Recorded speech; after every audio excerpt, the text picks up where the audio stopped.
Hello, floating chicken nuggets. Me, Carl. Welcome to Grow TV. Welcome to Grow TV.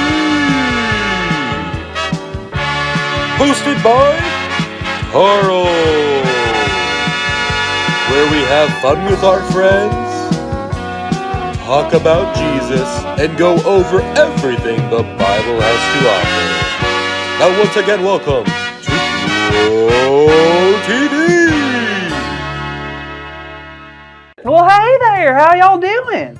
Me? I'm just up here in a hot air balloon still. Just floating around, not doing a whole lot. Been almost a week and this balloon still has not come down. And believe me, I've tried everything. I've tried asking, please, Mr. Hot Air Balloon, please bring me back down to Earth. I'm so hungry and I'm so sorry I popped so many of your family members as a kid. It's just that balloons are so fun to pop because they make that little fun popping noise. But I promise I'll never do it again. If you just bring me down to the ground, please. I've tried calling the police. Hi, yes, officer. I need help. My address? Up the sky. Up in the air? Oh, street? Cloud Street? Hello? Officer? I've tried it all. I'm getting so hungry I can barely take it any longer. I guess the only way to go down is to pop the balloon. Here goes nothing. Carl, don't do that. Ah, Katie! What did you do that for? I'm sorry, I just didn't want you to hurt yourself. Oh, good. I'm glad that didn't happen. I said I'm sorry? Plus, popping that hot air balloon could have been really bad. You could have been in a terrible situation. Well, newsflash, Katie, I'm already in a terrible situation. I'm not only stuck on this floating death trap, I'm so hungry. Sorry. So hungry I could eat the sandwich I left behind my bed when I was in kindergarten. Oh, wow. You're not kidding. I'm not. I haven't eaten in like 15 minutes. I just finished my last bag of Cheetos and I got nothing left. What am I gonna do? Well, let me ask you this. Have you asked? Oh, I already tried talking to the balloon, but it never responds. But I have never asked about food. Great idea, Katie. Excuse me, Mr. Hot Air Balloon? You don't by a chance have any, like, snacks or, like, I don't know, something to munch on? Not the balloon, Carl. I meant, have you asked God for what you need? Oh, yeah, I knew that. Yeah, I'm sure. But seriously, this week, after reading our Bible story, I've been really trying to focus on asking God for what I need. You should too.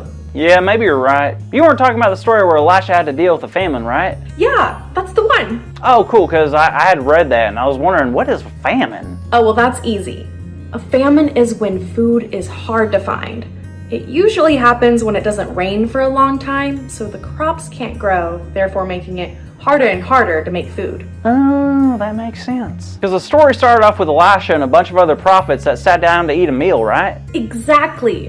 One of the men had gone out to find some food, and when he came back and made a stew with it, things kind of went a little south. The stew was bad, right? Yep. For some reason, the stew was inedible. It was gonna make everyone sick, but Elisha knew exactly what to do. He grabbed some flour. Yep, I remember. Grabbed a bunch of flowers and put it in there. What kind do you think? Maybe roses, lilies, daffodils? Neither. It was flour, like cooking flour? Wait, how'd that fix it? Usually it wouldn't, but Elisha trusted God would use that flour to fix the stew so that the men could eat and survive during this hard time. Oh, that makes a lot more sense. Sure does. And something similar happened later on in the story as well. Yeah, I love this part. So kids, there's about 100 men with Elijah and they're all super hungry. And the famine sounds really awful. I don't think I'm famished. I don't want anybody else to be famished. So what happened next? A man from another city showed up and brought Elisha loaves of bread for them to eat. The only thing is, he brought only 20 loaves of bread for 100 men. Now, I don't know about you, but in my house, we'd be throwing elbows and fighting over that food. I can imagine. And the people were worried because obviously that wasn't the amount they expected. But Elisha told them that the Lord said this: they will eat and have some left over. Now, I'm sure some of them doubted because how does 20 loaves feed 100 men? But guess what? It did. Yup. The men ate until they were full, and there was still some left over. It was truly a miracle. How incredible is that? Imagine if things like that happened today. Carl, they do. What are you talking about? I'm talking about the countless things that happen every day that prove to us just how God is taking care of us. Really? Really? I mean, look around. God gives us sunlight to keep us warm, gives us air to breathe and lungs to take in that air. God even gives us loving people to guide us and help us through tough times.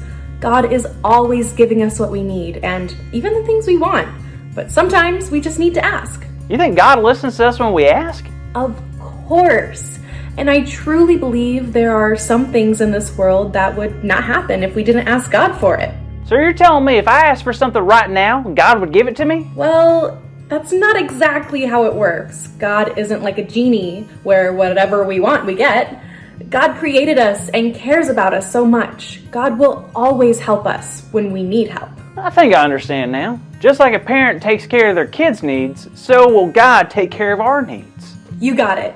But even more so, God has a plan for us. So when we are faced with trouble or struggles, we shouldn't hesitate to ask God for help.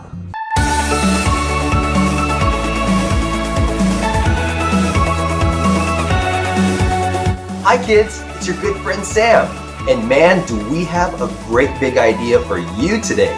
And it's this: I can ask God for what I need. Are you ready to say it with me? This time, we're gonna shout it out to the clouds, okay? 1, 2, 3. I can ask God for what I need. Wow, great job. Don't forget that. No matter what it is, we can ask God for what we need. Now, in the next episode of Grow TV, we're going to finally see if Carl could get out of that hot air balloon, all right? Okay, I'll see you then. Bye. Thank you for watching, and tune in next week for a new episode of